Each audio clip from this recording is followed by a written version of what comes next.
Last episode में जब जियान खाना खा रहा था उसी टाइम पर गूस के पास आ गया था। गूस के पास आकर उससे बातें करने लग गया था ली युआन के बारे में। ली युआन के बारे में बात करते हुए वो ली युआन के रैंक को बता देता है जो कि उसका न्यू रैंक है और वो एक किंग लेवल का बीस्ट ट्रेनर है। इसके बारे में भी उसे पता चल जाता है, जिसे सुनने के बाद वो काफ़ी ज़्यादा गुस्से में होता है और बोलता है वो बिल्कुल भी मेरे पास तक नहीं पहुंच पाएगा। इसी के बाद अब हमें दिखाया जाता है एरिया 53 का सीन।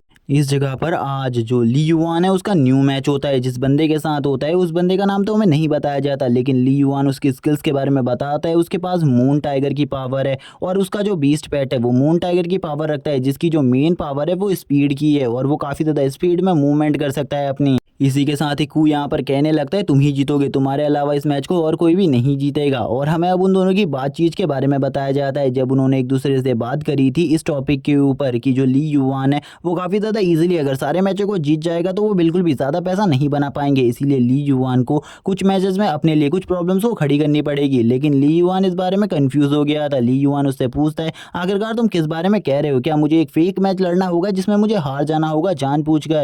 अगर तुम ऐसा चाहती हो तो मैं 12 दिन में बिल्कुल भी इन टास्कों को कंप्लीट नहीं कर पाऊंगा। लेकिन कू ने उससे कहा था ऐसा तुम्हें बिल्कुल भी नहीं करना है, तुम्हें बस जो मैं कहता हूँ तुम्हें वही करना है। अगर तुम ये काम कर लोगे तो हम काफ़ी सारा पैसा भी बना पाएंगे और तुम्हें किसी भी मैच को हारने की भी ज़रूरत नहीं होगी। इसीलिए जो मैं कहता हूँ वही तुम करो, क्योंकि मैं जो तुमसे कह रहा हूँ उससे हम काफ़ी ज़्यादा पैसा बना सकते हैं और हमारे पैसा बनाने की एकलौती उम्मीद तुम ही से है और तुम ही अब हम दोनों के लिए काफ़ी सारा पैसा जनरेट कर सकते हो। जो रिवेन्यू होगा हम उसे शेयर करेंगे, जिसके बारे में मैं पहले बता चुका हूँ। ली युआन भी उसकी बात को मान जाता है, उससे कहता है ठीक है जिस तरीके से तुम मुझसे कह रहे हो कि मैं उसी तरीके से फाइट लड़ूंगा, तुम्हें चिंता करने की बिल्कुल भी ज़रूरत नहीं है। इसी के साथ ही अब हमें ली युआन के मैच का सीन दिखाते हैं और जो सीन होता है और टाइम प्रेजेंट में आ जाता है, जबकि जो कू था वो काफ़ी ज़्यादा सपोर्ट कर रहा था ली युआन को। बाकी सारे लोगों को बिल्कुल भी नहीं पता था ली युआन के रियल स्ट्रेंथ के बारे में अभी। तभी जब ली युआन अपनी ही जगह पर खड़ा होता है उसे एक आवाज़ सुनाई देती है जो कि उसके अपोनेंट की होती है। उसका अपोनेंट उसके पास आते हुए कहता है तुमने यहाँ अपने से कमज़ोर रैंक वाले को चैलेंज क्यों दिया, मुझे इसके बारे में नहीं पता, लेकिन फिर भी मैं तुम्हें हराने की पूरी कोशिश करूंगा। हमें इसके बारे में बताया जाता है जो ये बंदा है ये जनरल रैंक के 9 स्टार पर पहुंच चुका है और जल्द ही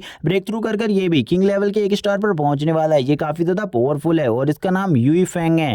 युई फेंग ली युआन से कह रहा होता है मुझे पता है तुम्हारे सामने मेरे जीतने के चांसेस बिल्कुल भी नहीं है, लेकिन फिर भी मैं पूरी कोशिश करूंगा तुम्हारे सामने टिके रहने की। इसी के साथ ही वो अपने बीस्ट ट्रांसफॉर्मेशन में आ जाता है। बीस्ट ट्रांसफॉर्मेशन में आने के बाद वो दोनों ही फाइट के लिए तैयार हो जाते हैं। ली युआन भी अपने बीस्ट ट्रांसफॉर्मेशन में आ जाता है और अब दोनों ही एक दूसरे को देखने लगते हैं और ये दोनों ही एक दूसरे से फाइट करने वाले थे और इन दोनों के बीच की जो फाइट है वो काफी ज्यादा इंटेंस होने वाली थी। तभी जो युई फेंग होता है वो कहता है मुझे लगता है अपनी स्पीड का यूज कर मुझे इसके ऊपर लगातार अटैक करने होंगे, जिससे मैं शायद से इसे बहुत ज्यादा आसानी से बहुत ज्यादा बुरी तरीके से जख्मी कर पाऊंगा। इसी चीज का यूज करते हुए मैं इसे हरा भी सकता हूँ, क्योंकि मेरी स्पीड इतनी ज्यादा है कि ये तो मेरा सामना कभी भी नहीं कर सकता इस वजन के साथ।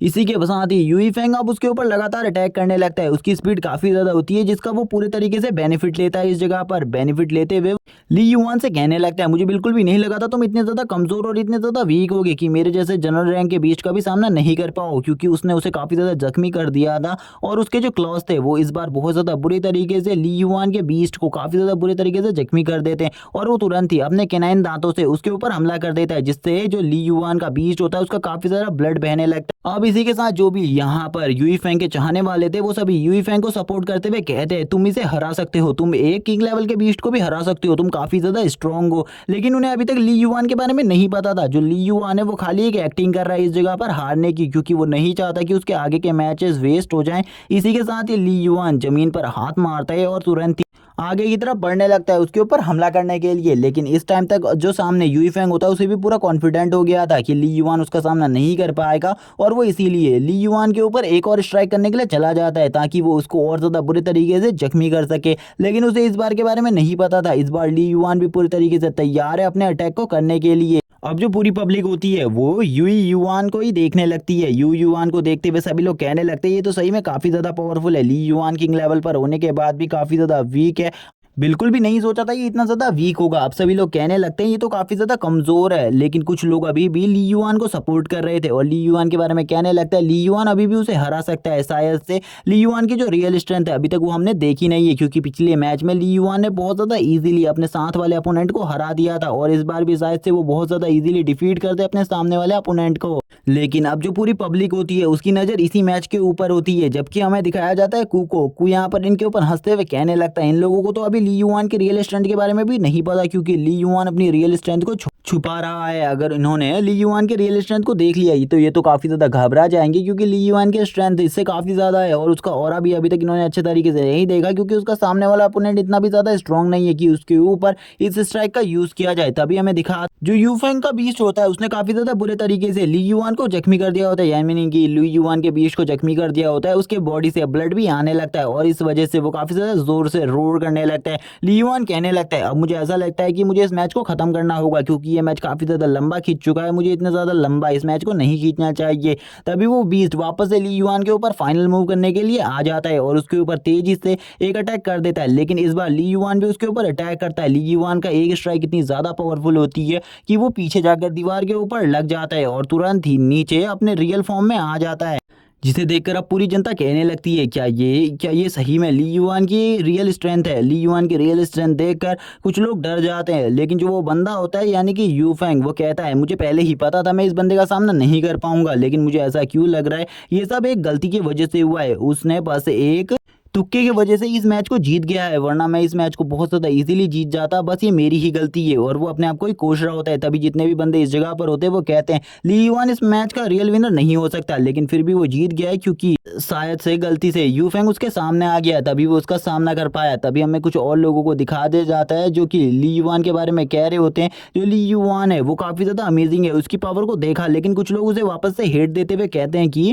वो इतना ज़्यादा स्ट्रॉन्ग नहीं है, बस वो दिखने की कोशिश कर रहा है इतना ज़्यादा स्ट्रॉन्ग, वो काफ़ी ज़्यादा कमज़ोर है, वो काफ़ी ज़्यादा वीक है, उसका सामना करना बहुत ज़्यादा इजी है किसी के लिए भी। उसने बस तुक्के के वजह से ही अपने अपोनेंट को हरा पाया है, वरना वो अपने अपोनेंट को कभी भी नहीं हरा पाता। और इसी के साथ ही कू भी उसके पास आ जाता है, जबकि अब वो मैच रिंग से जा चुके थे, क्योंकि ली युआन को मैच का विनर अनाउंस कर दिया गया था। ली युआन जब इस जगह पर आता है वो कू से पूछने लगता है आखिरकार तुम्हें मेरी एक्टिंग कैसी लगी, मैंने उसे कितनी देर तक ऐसे ही टाले रखा मैच को।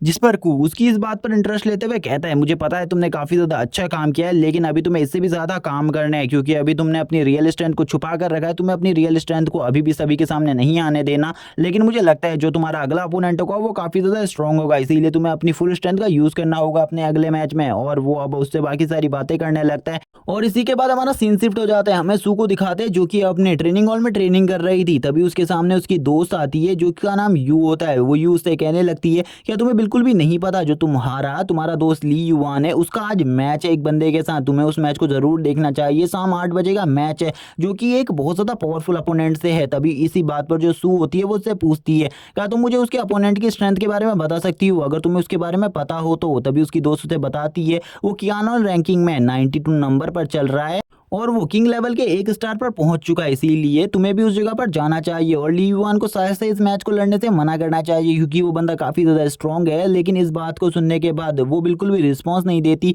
और कहती है मैं उस जगह पर नहीं आने वाली, मुझे अभी भी ट्रेनिंग करनी है। ये सब कहने के बाद जो उसकी दोस्त होती है वो उससे कहती है क्या तुम्हें अपने बॉयफ्रेंड की बिल्कुल भी चिंता नहीं है, वो उस जगह पर मैचेस को लड़ रहा है। लेकिन वो उसकी ऐसी बात सुनकर उससे कहती है हाँ मुझे उसकी बिल्कुल भी चिंता नहीं है, क्योंकि मुझे यकीन है कि वो इस मैचेस को बहुत ज़्यादा आसानी से जीत जाएगा। उसकी दोस्त इस बात पर उससे टॉन्ट मारते हुए कहती है सही में मुझे ऐसा लगता है तुम्हें अपने बॉयफ्रेंड के ऊपर काफ़ी ज़्यादा भरोसा है, इतना ज़्यादा भी कॉन्फिडेंट नहीं होना चाहिए अपने बॉयफ्रेंड के ऊपर। इस पर जो सू होती है उससे कहती है शर्माते हुए वो मेरा बिल्कुल भी कोई बॉयफ्रेंड नहीं है, वो बस मेरा एक स्कूल मेट था, इसीलिए मैंने तुम्हें उससे मिलवाया था, नहीं वो मेरा कोई भी बॉयफ्रेंड नहीं है, इसीलिए दोबारा से उसे मेरा बॉयफ्रेंड मत कहना। लेकिन इस बात को कहते हुए यानी कि ये सब कहते हुए वो काफ़ी ज़्यादा शर्मा रही होती है। तभी उसकी दोस्त उसे कहती है लेकिन मैं तो उस जगह पर जा रही हूँ, अगर तुम्हें भी आना हो तो आ सकती हो, लेकिन तुम्हारे जो टीचर है उन्होंने काफ़ी ज़्यादा अच्छी इंतजाम किया हुआ है तुम्हारे लिए। वैसे तुम कब कियानलोंग रैंकिंग में पार्टिसिपेट कर रहे, क्योंकि अगर तुम कियानलोंग रैंकिंग में पार्टिसिपेट करती हो तो आराम से तुम 50 रैंक पर पहुंच जाओगी। लेकिन उसकी ऐसी बात सुनकर वो कहती है पहले वो ज़्यादा प्रैक्टिस करेगी और अपनी स्ट्रेंथ को और ज़्यादा बढ़ाएगी, जिसके बाद जब उसकी स्ट्रेंथ अपने पीक लेवल पर पहुंच जाएगी तभी वो कियानलोंग रैंकिंग में पार्टिसिपेट करेगी और बहुत ज़्यादा ईजीली इन मैचेस को जीत जाएगी, क्योंकि उसके मास्टर ने ये सब कुछ कहा हुआ है। जिसकी ऐसी बात सुनकर वो कहने लगती है वो लड़की यानी कि यून, वो कहती है तुम्हारे मास्टर सही में काफ़ी ज़्यादा अमीर है, क्योंकि उन्होंने तुम्हें 1 महीने से ये हाई लेवल का ट्रेनिंग रूम खरीद कर दिया है, जिसकी कॉस्ट लगभग 1 लाख रुपए से भी ज़्यादा है। और इतना रुपीज़ खर्च करना किसी एक स्टूडेंट के ऊपर सही में ये काफ़ी ज़्यादा अमेजिंग है, क्योंकि इसके लिए काफ़ी सारी फॉर्मेशंस काफ़ी सारी अलग अलग चीज़ों को मंगाया गया है, जिनमें कि जो प्राइस है वो भी लाखों रुपए में है। इसीलिए सही में तुम्हारे जो मास्टर है वो काफ़ी ज़्यादा अच्छा तुम्हारे ऊपर पैसा खर्च कर रहे हैं। ये काफ़ी ज़्यादा अच्छी बात है। चलो ठीक है, अब मैं जा रही हूँ, तुम्हें अपनी ट्रेनिंग करनी चाहिए। मुझे आज शाम का मैच देखने के लिए जाना भी है उस जगह पर। इसी के बाद अब हमें शाम का सीन दिखाते हैं। शाम को अरीना पूरे तरीके से सेट हो चुका था। जो ली युआन होता है और उसका दोस्त कू दोनों ही अरीना के बाहर आ चुके थे।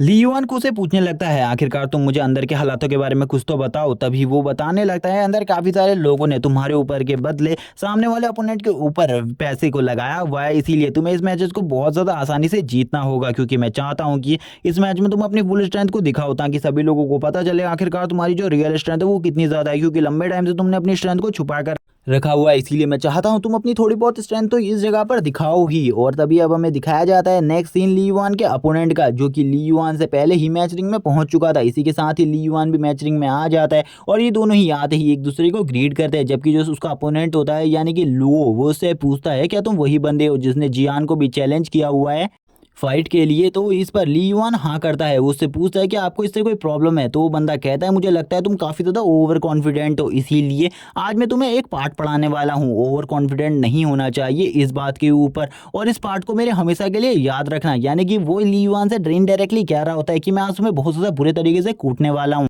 जिसकी ये सारी बातें सुनने के बाद ली युआन भी उससे कहता है, ठीक है, ये तो हम देखेंगे आखिरकार हम दोनों में से कौन कितना ज़्यादा स्ट्रॉन्ग है, कौन हम दोनों में से अपनी स्ट्रेंथ का अच्छे तरीके से यूज़ कर पाता है। क्योंकि तुम भी किंग लेवल के एक स्टार पर हो और मैं भी किंग लेवल पर हूँ, लेकिन ली युआन अपने स्टार के बारे में नहीं बताता। इसी के साथ ही ये दोनों ही अपनी बीच ट्रांसफॉर्मेशन में आ जाते हैं। जैसे ही सभी लोग इन दोनों की बीच ट्रांसफॉर्मेशन के ऑरा को देखते हैं, जो कि काफ़ी ज़्यादा इंटेंस होता है। लुओ के बारे में सभी लोग कहते है, जो लू है वो काफ़ी ज़्यादा स्ट्रॉन्ग है। जितने भी किंग लेवल के स्टूडेंट इस जगह में अभी तक है, यानी कि इस स्कूल में, उन सभी में से सबसे ज़्यादा जो स्ट्रॉन्ग और है वो और किसी का नहीं, लुओ का है। कुछ लोग कहने लगते हैं जो ली युआन है उसे तो वो बहुत ज़्यादा इजीली हरा देगा, क्योंकि ली युआन काफ़ी ज़्यादा वीक है और वो वीकेस्ट से भी ज़्यादा वीकेस्ट है। और वो ली युआन को काफ़ी ज़्यादा कमज़ोर समझ रहे थे। वो उसे इस तरीके का बंदा समझ रहे थे जिसको कोई भी आकर इजीली डिफीट कर सकता है। एक लड़की इस जगह पर बोलने लगती है, अगर मेरे पास थोड़े बहुत पैसे होते तो मैं भी लगा देती लुओ के ऊपर बैट को, कि ली युआन को लुओ बहुत ज़्यादा इजीली हरा देगा। तभी हमें बताया जाता है जो लुओ है उसने भी एक बेट लगाई हुई है। लुओ कहने लगता है, मैं $10 मिलियन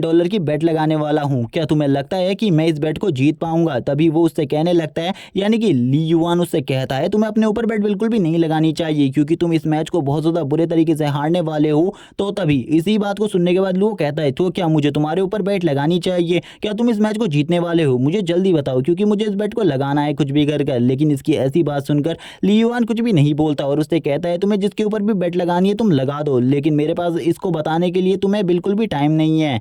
और इसी के साथ ही वो उसे थैंक्स भी बोल देता है, जिसे सुनने के बाद लुओ कहता है, आखिरकार तुम मुझे थैंक्स क्यों बोल रहे हो? मैंने तो तुम्हारे ऊपर कोई भी एहसान नहीं किया और ना ही मैंने तुमसे कोई चीज़ गई है, तो तुम मुझसे थैंक्स बोल रहे हो। और इसी के बाद ये दोनों फाइट करना स्टार्ट कर देते हैं। लेकिन इस जगह पर जो ली युआन होता है उसकी स्पीड काफ़ी ज़्यादा होती है, जिसे देखकर वह हैरान होता है। वो कहने लगता है, जितने भी इस जगह पर यानी कि इस स्कूल में किंग लेवल के स्टूडेंट है इस एकेडमी में, उन सभी में सबसे ज़्यादा स्पीड पावरफुल मेरी है, लेकिन फिर भी ये मेरी स्पीड को भी डॉज कर ले रहा है बहुत आसानी से और मेरे से भी ज़्यादा तेज भाग रहा है। मुझे बिल्कुल भी समझ में नहीं आ रहा आखिरकार इसकी स्पीड लिमिट कितनी ज़्यादा है। और वो तो अभी ग्रीन कलर के थंडर को समन करने लगता है और दोनों ही एक दूसरे के ऊपर हमला स्टार्ट कर देते हैं। इन दोनों की जो अटैकिंग पावर होती है वो काफ़ी ज़्यादा होती है। ये दोनों ही चारों तरफ की सारी चीज़ों को डिस्ट्रॉय कर रहे होते हैं अपनी स्ट्रेंथ से। लेकिन अभी भी इस जगह पर काफ़ी ज़्यादा पावरफुल एनर्जी होती है, जिससे जो लुओ होता है वो काफ़ी ज़्यादा पीछे फेंक देता है ली युआन को। ली युआन काफ़ी ज़्यादा पीछे गिर जाता है। इसी के बाद अब लुओ को ऐसा लगने लगता है कि वो ली युआन को हरा देगा। वो काफ़ी ज़्यादा कॉन्फिडेंट होता है इस सब चीज़ों को लेकर के। इसी के साथ ही एक बात और रिवील होती है कि ये जो लुओ है इसको और किसी ने नहीं, जियान ने ही भेजा है इस जगह पर, क्योंकि जियान नहीं चाहता कि लुओ इतना ज़्यादा आगे तक पहुँचे, यानी कि ली युआन आगे तक पहुँचे, इसीलिए उसने इसको भेजा हुआ है। लेकिन ली युआन भी काफ़ी ज़्यादा चालाकी से उसके ऊपर एक अटैक करता है, जिससे वो उसे थोड़ा पीछे फेंक देता है। लेकिन तभी वो वापस से उसके ऊपर अटैक करने लगता है। इन दोनों की जो अटैकिंग पावर होती है वो काफ़ी ज़्यादा पावरफुल होती है और ये दोनों ही एक दूसरे के ऊपर काफ़ी ज़्यादा स्ट्रेंथ से अटैक कर रहे थे। लेकिन ली युआन ने काफ़ी ज़्यादा खेल लिया था। ली युआन उससे कह रहा होता है, मुझे तुम्हारे साथ खेलकर काफ़ी ज़्यादा मज़ा आ रहा है, लेकिन अगर मैं चाहूँ तो मैं तुम्हें बहुत ज़्यादा इजीली हरा सकता हूँ। इसीलिए अब मैं तुम्हारे साथ और ज़्यादा प्रैंक नहीं करने वाला, ना ही मैं तुम्हारे साथ और ज़्यादा गेम खेलूंगा। इसीलिए अब मैं जितना भी काम है उन सभी को तुरंत ही ख़त्म कर दूंगा अपनी एक ही अटैक में। और इसी के बाद ही वो अपने अटैक को चार्ज करने लगता है, यानी कि अपनी जो सोनिक लेज़र बीम है उसका यूज़ करने लगता है। जो एटॉमिक लेज़र है उसका यूज़ करते ही वो सीधा अटैक कर देता है और किसी के ऊपर नहीं, लुओ के ऊपर अटैक करते हुए वो कहता है कि अब तुम्हें मेरे इस अटैक से बचना होगा वरना तुम बहुत ज़्यादा बुरे तरीके से आज जख्मी होने वाले हो। इसी के बाद हमें सीन दिखाया जाता है लुओ का, जो कि काफ़ी ज़्यादा बुरे तरीके से जख्मी हो गया था। उसकी बॉडी के ऊपर जो स्केल्स लगे थे वो भी पूरे तरीके से डैमेज हो जाते हैं और तुरंत ही इस जगह पर जो अनाउंसमेंट करने वाला बंदा होता है वो अनाउंसमेंट कर देता है कि इस मैच को ली युआन ने जीत लिया है। और इसी के बाद ये वाला पार्ट यहीं पर एंड हो जाता है। और अगर ये वीडियो अच्छी लगी हो तो चैनल को सब्सक्राइब कर देना, वीडियो को लाइक कर देना और कमेंट में नेक्स्ट पार्ट लिखना मत भूलना। Okay bye guys.